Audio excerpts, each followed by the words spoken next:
विद्यार्थी मित्रांनो नमस्कार. अहिल्यादेवी होळकर प्रबोधिनी या यूट्यूब चॅनलवर आपल्या सगळ्यांचं मनापासून स्वागत. आपण ह्या व्हिडिओपासून जी एचची प्रश्न संच सुरू करतो आहे, प्रश्नपत्रिका सिरीज. त्या सिरीजमधला हा आपला पहिला व्हिडिओ आहे. चला आपण सिरीज सुरू करूयात. प्रश्न क्रमांक 1. महाराष्ट्राची पूर्व पश्चिम लांबी अंदाजे किती किलोमीटर आहे? आणि उत्तर आहे 800 किलोमीटर. प्रश्न आहे महाराष्ट्राची दक्षिण आणि उत्तर रुंदी अंदाजे किती किलोमीटर आहे? उत्तर आहे 700 किलोमीटर. तिसरा प्रश्न आहे क्षेत्रफळाच्या दृष्टीने महाराष्ट्राचा भारतात कितवा क्रमांक लागतो? महाराष्ट्राचा क्रमांक विचारला आणि भारतात उत्तर आहे क्षेत्रफळाच्या दृष्टीने महाराष्ट्राचा भारतात तिसरा क्रमांक लागतो. पहिला क्रमांक राजस्थान आणि दुसरा क्रमांक मध्य प्रदेश. भारताचं एकूण भौगोलिक क्षेत्रफळापैकी 9.36% क्षेत्रफळ हे महाराष्ट्राने व्यापलेलं आहे. पुढचा प्रश्न आहे महाराष्ट्राचे एकूण भौगोलिक क्षेत्रफळ किती आहे? आणि उत्तर आहे 3,07,713 किलोमीटर. पुढचा प्रश्न महाराष्ट्रातील सर्वोच्च शिखर कोणते आणि त्याची उंची किती आहे? उत्तर आहे महाराष्ट्रातील सर्वोच्च शिखर आहे कळसुबाई आणि त्याची उंची आहे 1646 मीटर. प्रश्न आहे महाराष्ट्राला एकूण किती किलोमीटर लांबीचा समुद्रकिनारा लाभलेला आहे? उत्तर आहे 720 किलोमीटर. प्रश्न आहे 7व्या क्रमांकाचा महाराष्ट्रातील सर्वात लांब आणि प्रमुख नदी कोणती? लांब आणि प्रमुख नदी उत्तर आहे गोदावरी. गोदावरी नदीने महाराष्ट्राचं सर्वाधिक क्षेत्रफळ व्यापलेलं आहे आणि ती महाराष्ट्रातील सर्वात लांब आणि प्रमुख नदी आहे. भारताचं 10% क्षेत्रफळ व्यापते आणि महाराष्ट्राचं साधारणतः 49% क्षेत्रफळ व्यापते. पुढील प्रश्न आहे गोदावरी नदीचा उगम नाशिक जिल्ह्यातील कोणत्या ठिकाणी होतो? गोदावरी नदीच्या उगमाचं ठिकाण विचारलं आहे. उत्तर आहे त्र्यंबकेश्वर. प्रश्न क्षेत्रफळाच्या दृष्टीने महाराष्ट्रातील सर्वात मोठा जिल्हा कोणता? आणि उत्तर आहे अहिल्यानगर. प्रश्न क्रमांक 10 महाराष्ट्रात सध्या एकूण किती प्रशासकीय विभाग आहेत? प्रशासकीय विभाग विचारले. उत्तर आहे 6. कोणते? तर कोकण, पुणे, नाशिक, छत्रपती संभाजीनगर, अमरावती आणि नागपूर. पुढील प्रश्न आहे महाराष्ट्रातील पहिले मातीचे धरण कोणते आणि ते कोठे आहे? 2 प्रश्नांचं एकत्रीकरण केलं आहे.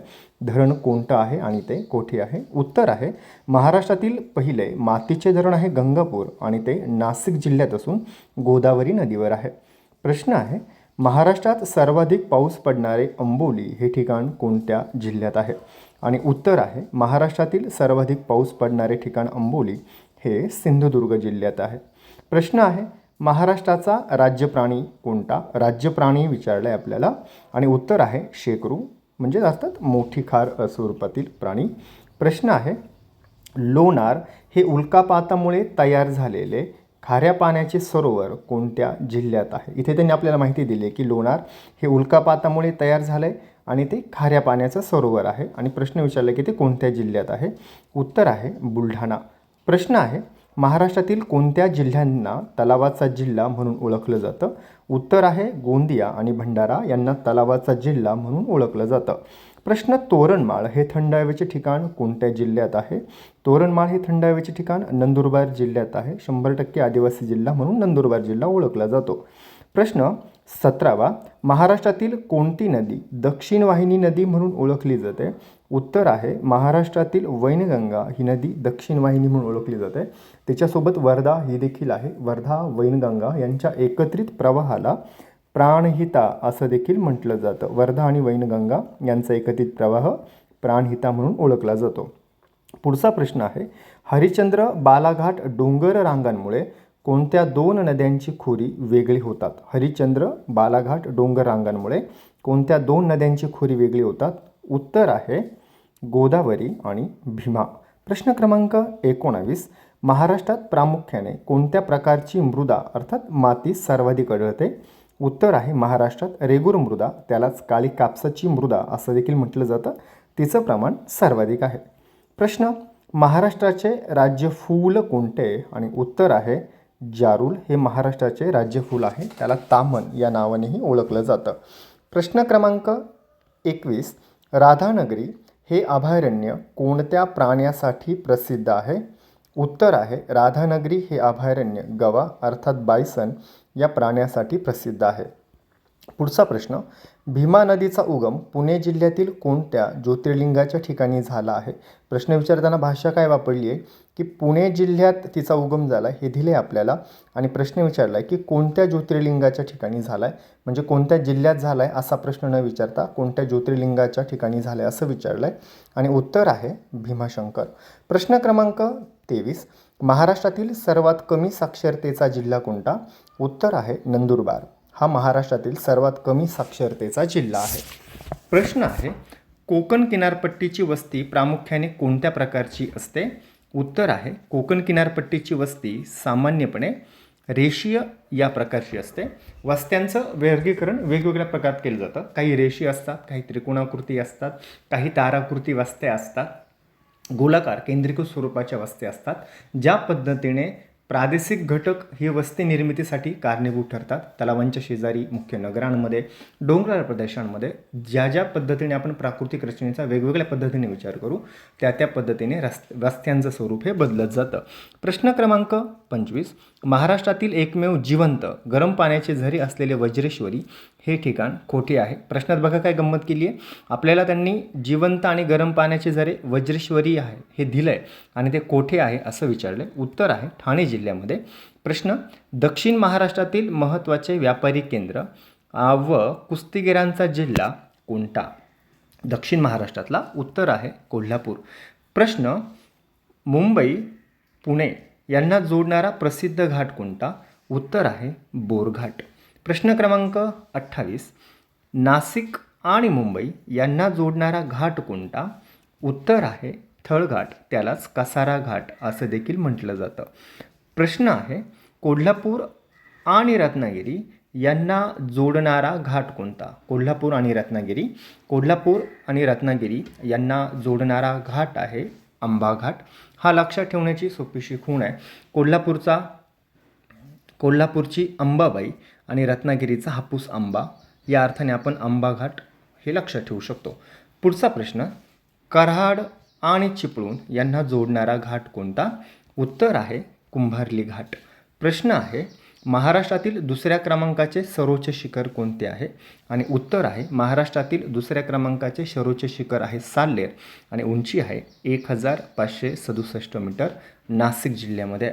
प्रश्न आहे, गोदावरी नदीवरील जायकवाडी धरणाच्या जलाशयाचे नाव काय आहे? उत्तर आहे गोदावरी नदीवरील जायकवाडी धरणाच्या जलाशयाचे नाव आहे नाथसागर. प्रश्न क्रमांक 33, कृष्णा आणि कोयना नदीचा संगम सातारा जिल्ह्यात कोठे होतो? उत्तर आहे कराड आणि या संगमाला प्रीती संगम असं म्हणतात. प्रश्न क्रमांक 34, कोयना धरणाच्या जलाशयाला कोणत्या नावाने ओळखले जाते? उत्तर आहे शिवसागर. प्रश्न आहे, उजनी धरणाच्या जलाशयाचे नाव काय आहे? उत्तर आहे यशवंत सागर. प्रश्न आहे 36वा, तापी नदीचा उगम मध्य प्रदेशातील कोणत्या पर्वतरांगेत होतो? उत्तर आहे सातपुडा पर्वतरांग बैतूल. प्रश्न आहे, तापी आणि पूर्णा नद्यांचा संगम जळगाव जिल्ह्यात कोठे होतो?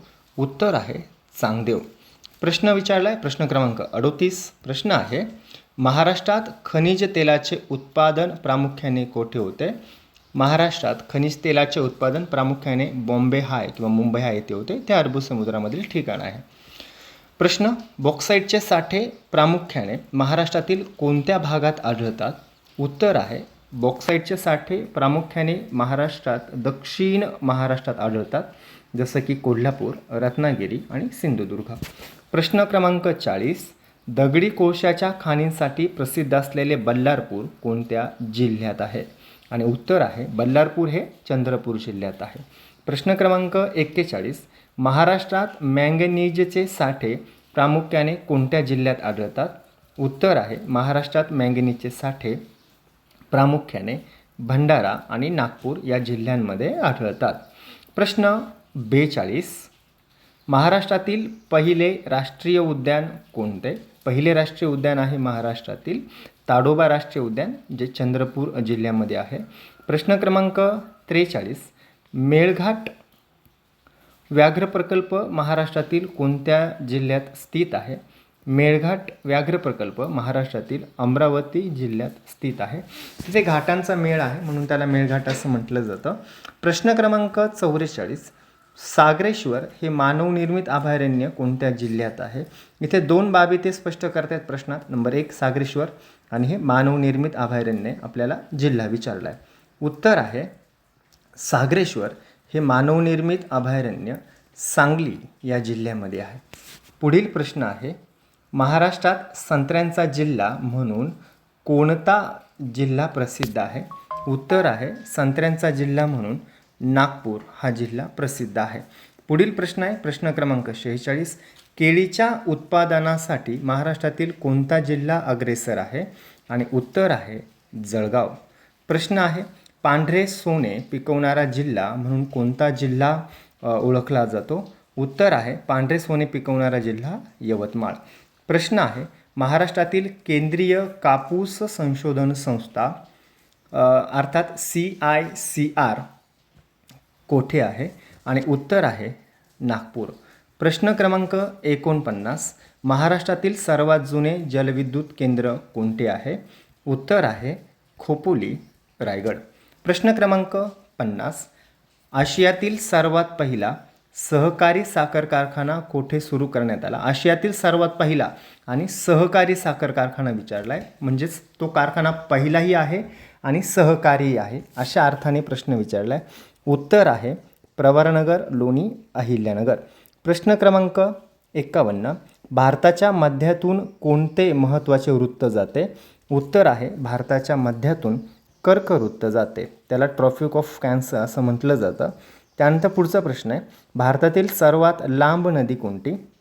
उत्तर आहे गंगा नदी. प्रश्न क्रमांक 53. भारताचे सर्वोच्च शिखर कोणते आहे? आणि उत्तर आहे K2, त्यालाच गॉडविन ऑस्टिन असं म्हटलं जातं. त्यानंतर पुढील प्रश्न आहे क्षेत्रफळाच्या दृष्टीने प्रश्न क्रमांक 54. क्षेत्रफळाच्या दृष्टीने भारतातील सर्वात मोठे राज्य कोणते आहे? क्षेत्रफळाच्या दृष्टीने भारतातील सर्वात मोठे राज्य आहे राजस्थान. प्रश्न क्रमांक 55. भारतातील कोणत्या राज्यात सर्वात लांब समुद्रकिनारा लाभला आहे? उत्तर आहे गुजरात या राज्याला सर्वात लांब समुद्रकिनारा लाभला आहे. प्रश्न क्रमांक 56. भारताची प्रमाण वेळ अर्थात IST कोणत्या शहरावरून जाणाऱ्या रेखावृत्तावरून ठरवली जाते? भारताची प्रमाण वेळ अर्थात IST ही मिर्झापूर प्रयागराजजवळ आहे उत्तर प्रदेशमध्ये, या शहरावरून जाणाऱ्या रेखावृत्तावरून ठरवली जाते. प्रश्न आहे चिल्का हे भारतातील सर्वात मोठे खाऱ्या पाण्याचे सरोवर कोणत्या राज्यात आहे? खाऱ्या पाण्याचे सरोवर आणि सर्वात मोठे कोणत्या राज्यात आहे? उत्तर आहे ओडिसा. प्रश्न आहे दक्षिण भारताची गंगा म्हणून कोणत्या नदीला ओळखले जाते? उत्तर आहे गोदावरी.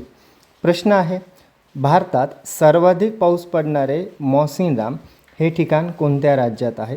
सर्वाधिक पाऊस पडणारे ठिकाण मौसिनराम आणि ते कोणत्या राज्यात आहे? उत्तर आहे मेघालय. प्रश्न आहे भारतातील एकमेव जिवंत ज्वालामुखी कोणत्या बेटावर आहे? उत्तर आहे बॅरन, कोठे आहे? अंदमान आणि निकोबार. प्रश्न क्रमांक 61. सुंदरबन हा जगातील सर्वात मोठा त्रिभुज प्रदेश अर्थात डेल्टा कोणत्या नद्यांमुळे बनला आहे? उत्तर आहे गंगा आणि ब्रह्मपुत्रा. प्रश्न क्रमांक 62. काझीरंगा राष्ट्रीय उद्यान कोणत्या राज्यात असून ते कशासाठी प्रसिद्ध आहे? दोन प्रश्न विचारलेत, कोणत्या राज्यात आहे आणि कशासाठी प्रसिद्ध आहे? उत्तर आहे काझीरंगा राष्ट्रीय उद्यान आसाममध्ये आहे आणि ते एकशिंगी गेंड्यासाठी प्रसिद्ध आहे. प्रश्न क्रमांक 63. भारतातील सर्वात लांब धरण हिराकूड कोणत्या नदीवर बांधले आहे? प्रश्न सर्वात लांब धरण कोणते याविषयी माहिती सांगितली आणि कोणत्या नदीवर बांधले असं विचारलं आहे. उत्तर आहे महानदी. प्रश्न क्रमांक 64. निलगिरी पर्वतात सर्वात उंच शिखर कोणते? उत्तर आहे दोडाबेट्टा हे निलगिरी पर्वतातील सर्वात उंच शिखर आहे. प्रश्न क्रमांक 65. भारतातील कोणत्या राज्याला मसाल्यांची बाग असे म्हणतात? स्पाइस गार्डन असे म्हणतात मसाल्यांची बाग आणि उत्तर आहे केरळ. प्रश्न क्रमांक 66. भारताचे एकूण भौगोलिक क्षेत्रफळ किती आहे? आणि उत्तर आहे 32,87,263 किलोमीटर हे भारताचे एकूण भौगोलिक क्षेत्रफळ आहे. पुढील प्रश्न विचारला आहे, क्षेत्रफळाच्या दृष्टीने भारताचा जगात कितवा क्रमांक लागतो? उत्तर आहे क्षेत्रफळाच्या दृष्टीने भारताचा जगात 7वा क्रमांक लागतो. प्रश्न, भारताला एकूण किती किलोमीटर लांबीची भूसीमा लाभली आहे? उत्तर आहे 15,200 किलोमीटर. प्रश्न आहे, भारताच्या अति दक्षिणेकडील टोकाला काय नाव आहे? उत्तर आहे इंदिरा पॉईंट, निकोबार बेटांमध्ये. प्रश्न क्रमांक 70, भारत आणि चीन या देशांमधील आंतरराष्ट्रीय सीमारेषेला काय म्हणतात? भारत आणि चीन या 2 देशांमधील जी आंतरराष्ट्रीय सीमारेषा आहे तिला काय म्हणतात? उत्तर आहे भारत आणि चीन या देशांमध्ये जी आंतरराष्ट्रीय सीमा आहे तिला मॅकमोहन रेषा असे म्हणतात. प्रश्न, भारत आणि पाकिस्तान या देशांमधील सीमारेषेला काय म्हणतात? वर प्रश्न होता भारत आणि चीन आणि आता आहे भारत आणि पाकिस्तान या देशांमधील सीमारेषेला काय म्हणतात? उत्तर आहे रॅडक्लिफ रेषा. प्रश्न क्रमांक 72, गंगा नदी, अलकनंदा आणि भागीरथी यांच्या संगमातून कोणते ठिकाण तयार होते? आणि उत्तर आहे देवप्रयाग, उत्तराखंड. प्रश्न क्रमांक 73, ब्रह्मपुत्रा नदीला तिबेटमध्ये कोणत्या नावाने ओळखले जाते? प्रश्न खूप महत्त्वाचा आहे, बऱ्याचदा आलेला आहे. ब्रह्मपुत्रा नदीला तिबेटमध्ये कोणत्या नावाने ओळखले जाते?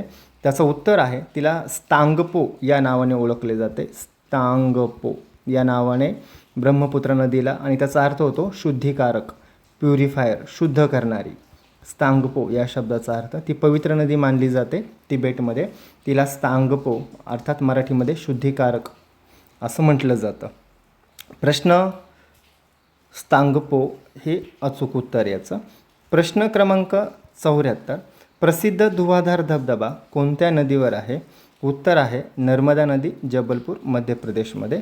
प्रश्न आहे, शिवसमुद्रम जलविद्युत प्रकल्प कोणत्या नदीवर स्थित आहे? उत्तर आहे कावेरी नदी. प्रश्न क्रमांक 76, भाकरा नांगल हा भारतातील सर्वात मोठा बहुउद्देशीय प्रकल्प कोणत्या नदीवर आहे? उत्तर आहे सतलज नदी. प्रश्न, नागार्जुन सागर धरण कोणत्या नदीवर बांधण्यात आले आहे? उत्तर आहे कृष्णा नदी. प्रश्न आहे प्रश्न क्रमांक 78, भारतातील सर्वात मोठे गोड्या पाण्याचे सरोवर कोणते?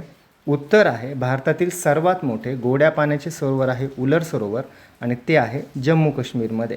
प्रश्न क्रमांक 79वा प्रश्न आहे, सांबर हे खाऱ्या पाण्याचे सरोवर कोणत्या राज्यात आहे? आणि उत्तर आहे सांबर हे खाऱ्या पाण्याचे सरोवर राजस्थान या राज्यामध्ये आहे. प्रश्न क्रमांक 80, भारतात मान्सून वारे प्रामुख्याने कोणत्या दिशेकडून प्रवेश करतात? आणि उत्तर आहे भारतात मान्सून वारे हे नैऋत्य दिशेकडून प्रवेश करतात. प्रश्न क्रमांक 81, भारतातील सर्वात प्राचीन किंवा जुनी पर्वतरांग कोणती आहे? खूप वेळा गोंधळ होतो मुलांचा अर्वाचीन आणि प्राचीनमध्ये. सर्वात प्राचीन कोणती आहे आणि अर्वाचीन कोणती, असं हे 2 भाग आहेत. आपल्याला प्राचीन विचारलं की भारतातील सर्वात प्राचीन किंवा जुनी पर्वतरांग कोणती आहे? आणि उत्तर आहे अरवली पर्वतरांग. प्रश्न क्रमांक 82, अरवली पर्वतात सर्वोच्च शिखर कोणते आहे? उत्तर आहे अरवली पर्वतातील सर्वोच्च शिखर आहे गुरु शिखर.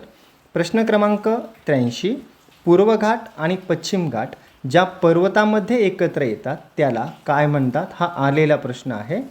पूर्व घाट आणि पश्चिम घाट ज्या पर्वतामध्ये एकत्र येतात त्याला काय म्हणतात? उत्तर आहे निलगिरी पर्वत.